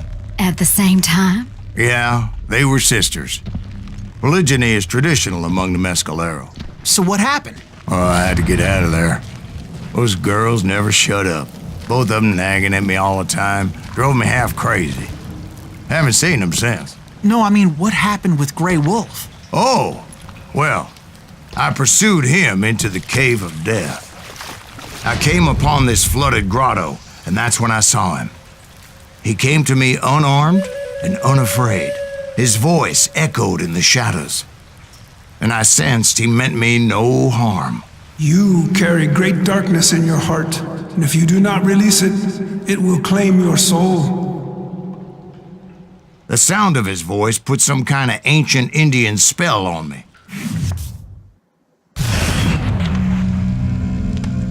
As his story unfolded in my mind, You will come to this place again and kill many more men, and the darkness will grow until it consumes everything that you are. The soul would have no rainbow if the eye had no tears. he said I was a great warrior, a coyote man, unequaled by any other pale-faced warrior, or something like that. The snakes will bite shadows of your past until a venom poisons your heart, and an echo of the song of the dead summons the spirits deep from within the mountains. I didn't quite get what he was saying, but there was definitely snakes.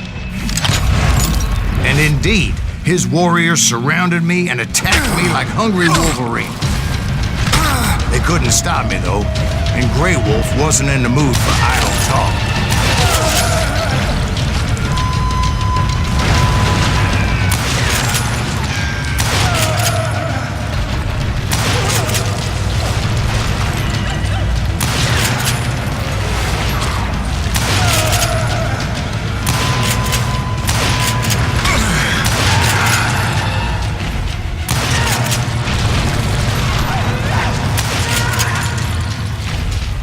I swear I couldn't see any way out of this trap.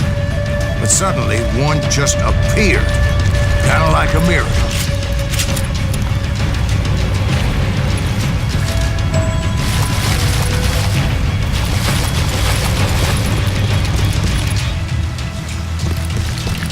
I felt like I would be lost in that damn cave forever. Finally, I found myself back outside, perched on the edge of a precipice, overlooking a thundering whitewater river. To get where I was going required several leaps of faith, but no way in hell I was turning back.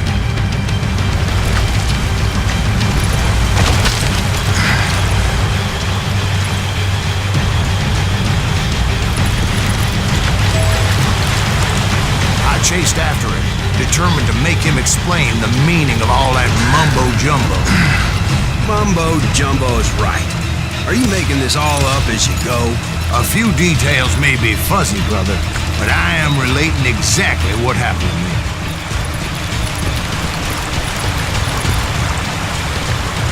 There were dozens of Apache warriors aiming at me from on high. Dozens? Well, maybe not dozens, but there was a lot of... At least 3 or 4. Well, more than that, little lady.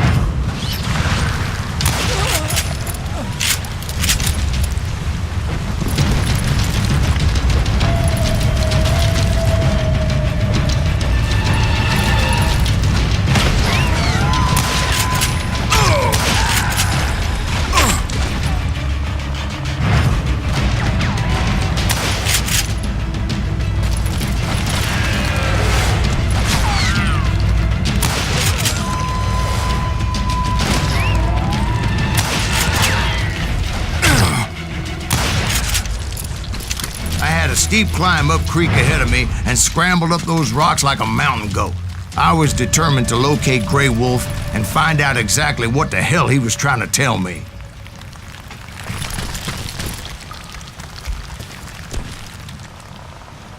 And wouldn't you know it, that crafty son of a bitch let me right into a trap. What kind of trap? Well, son, there had to be at least 100 Apaches surrounded.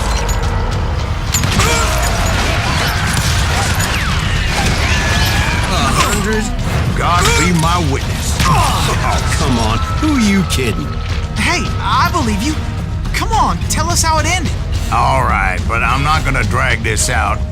Where were we? You were surrounded by 100 Apache warriors. Well, I didn't take the time to count them exactly, but there were a lot of them.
And in the end, a path appeared before me that I had not seen before. I followed it as I desperately needed to find out what Grey Wolf was trying to tell me. But it was like that son of a bitch disappeared into thin air.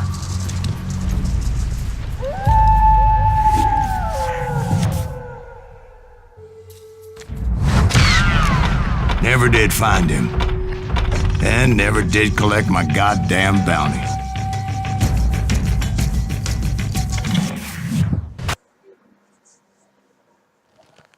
Thank you, darling. It's interesting how the truth can sometimes seem might malleable, depending upon your point of view. Like how those dime novels make you out to be something you're not? Jack, don't be starting trouble. No, he's right. They do tend to exaggerate.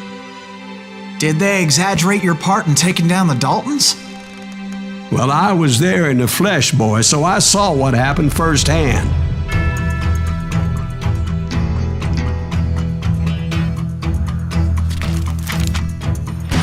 Those Daltons were lawmen once, before they all went bad, robbing banks and trains clear across the territory. Until Coffeeville, of course. I was one of the citizens who took up arms that day. Fighting on the side of right? I did my best, sir. We all did.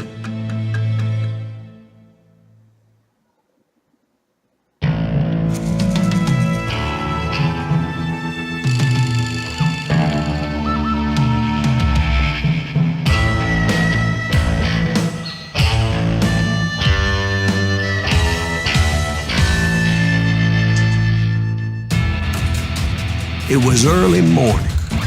One of my friends was a local gunsmith, and he handed out firearms to anybody who'd take one. You see, the Daltons got it in their heads to rob 2 banks at the same time.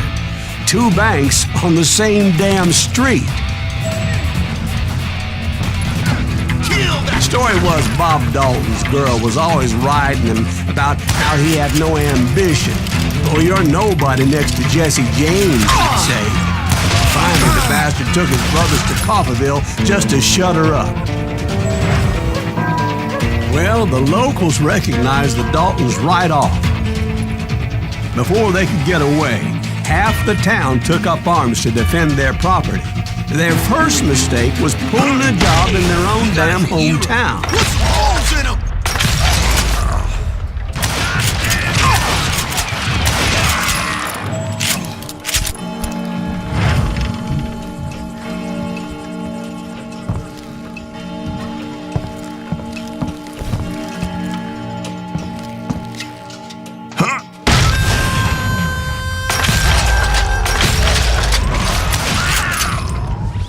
The brothers paid dearly for their stupidity, but everybody knows they had it coming. There's more to it than that.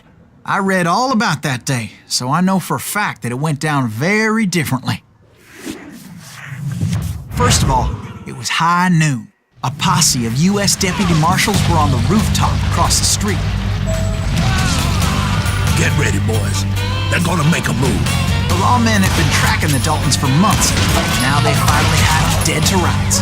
Among them was a bounty hunter feared by many a lawbreaker. The marshals tried to get the Daltons to surrender. They'll give up eventually. We just gotta wait for something to happen. This bounty hunter knew that the brothers were far too proud to ever lay down their guns.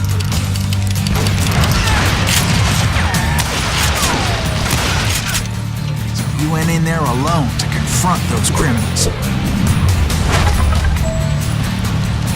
One of the marshals shouted, "Where are you going? Are you crazy?" Hey, where do you think you're going, dumbass? That rifle's mine. But he paid him no mind.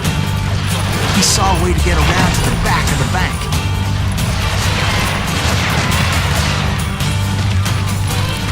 Then he figured out how to hit the Daltons from a direction they weren't expecting.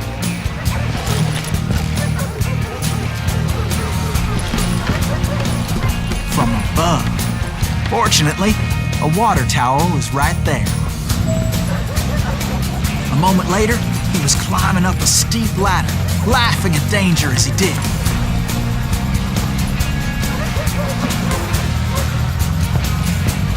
It was brave men like him who risked their lives to tame this wild country.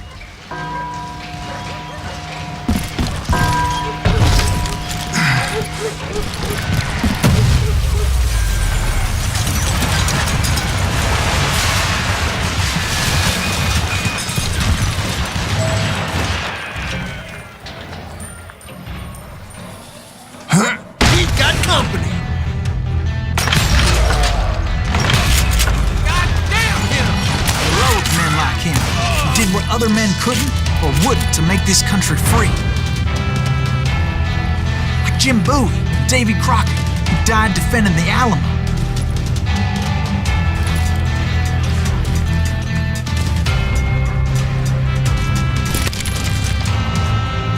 Is that Silas Greaves?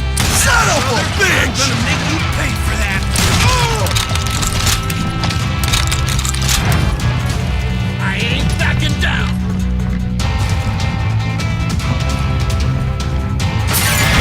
Let's do this.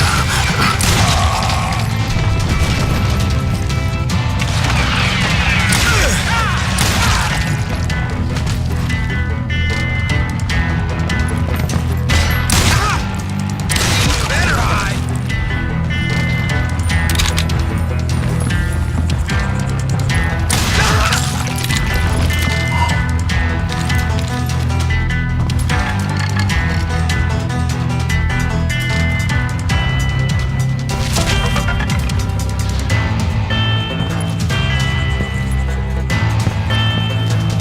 Over there!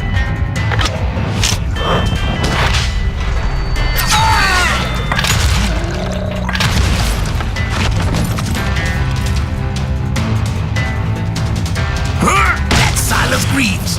What the hell? Now you're Bland!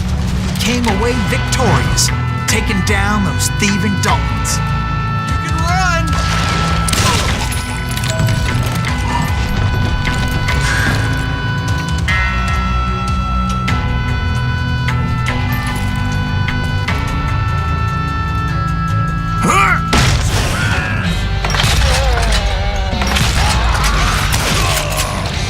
His name was Silas Greaves, and when the dust finally settled, he was the last man standing. Sorry, kid, but that just wasn't the way it happened.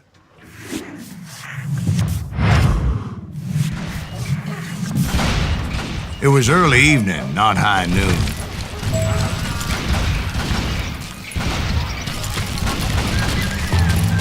I was late to the party and Coffeyville was already up in arms. The Daltons blew up a safe and were all set to hightail it out of there. Those pathetic deputies surrounding the bank were dropping like flies.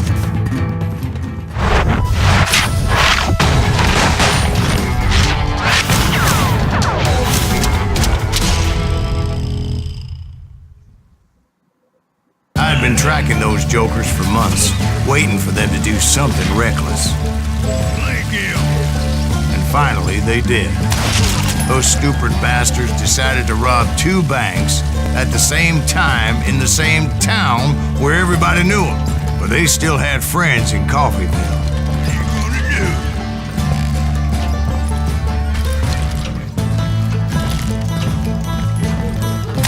You won't need a cannon. Oh, wait. Go ahead.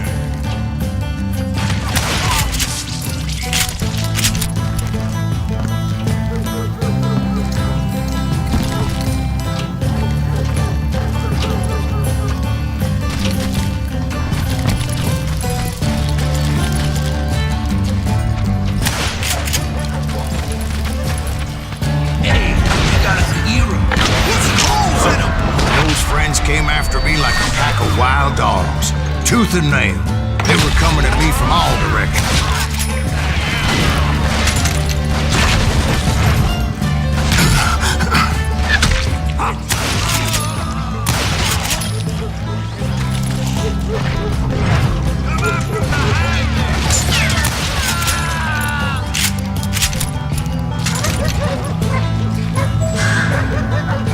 I caught sight of the Daltons running with the money and didn't want to lose them.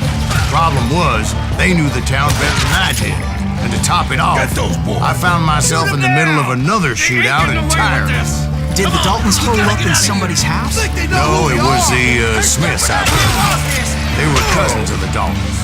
They were shooting at the Browns, who were shooting at the Daltons. Which wasn't any surprise, because those 2 families have been feuding forever. Joneses are related to the Browns, they shot at the Smiths, pissing off the Heimhoffers, whose daughter recently married a Smith.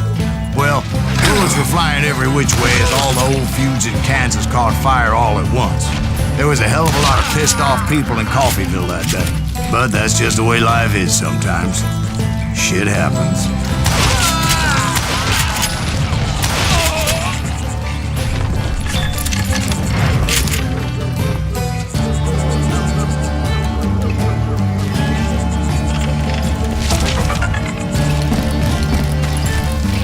Dalton boys knew I would never give up. Those Daltons weren't the sharpest knives in the drawer, but they always stood together. They set a trap to slow me down and allow at least 2 of them to escape. The 3rd brother stayed behind to plant me, just in case that trap of theirs didn't work.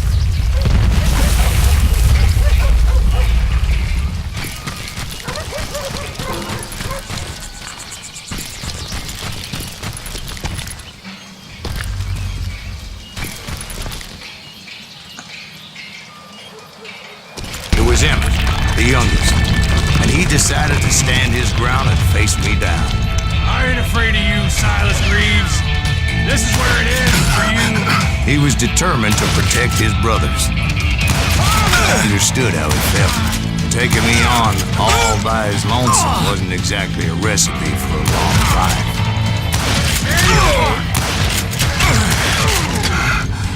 But Emmett Dalton survived the robbery in Coffeeville. He's the only Dalton who did. They say he was shot 23 times. Well, Dwight, who do you think put all those damn holes in him?